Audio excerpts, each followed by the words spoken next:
voir une leçon qui s'intitule « Je peux écrire le physique d'un monstre ». Donc tout d'abord, on va choisir un sujet. He, she or it.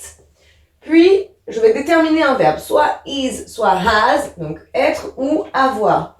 Si j'utilise par exemple le verbe être et que je fais she is, je vais pouvoir donner un type de monstre. She is a vampire. She is a witch, une sorcière. Et sinon, je vais pouvoir donner des qualificatifs. She is blue, she is yellow, she is furry, velu. Si j'emploie le verbe avoir, je vais pouvoir dire par exemple it has eyes, arms, legs. Donc ici, ce sont des parties du corps. It has horns, a tail, wings. Là, ce sont des parties du corps qui sont spécifiques au monstre. Et il y a une vidéo qui les reprend si jamais tu as un petit peu oublié. Pour étoffer un petit peu notre description du monstre, eh bien, on va pouvoir ajouter la taille, par exemple. It has big eyes. Je vais pouvoir ajouter aussi un nombre. It has 2 arms, no teeth. Teeth, les dents. Et enfin, je vais pouvoir ajouter la couleur. On n'oublie pas qu'en anglais, la couleur se place avant le nom. It has green legs. Ici, donc des pattes vertes. It has red hair. Voici un exemple de description pour un monstre. He is a blue monster.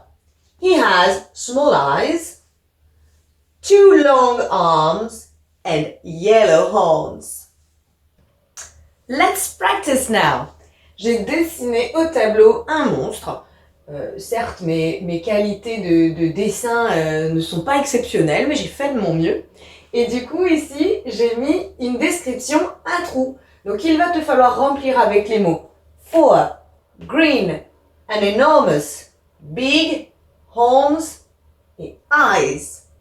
Are you ready? Let's go. He is monster. Donc là, je donne une description générale.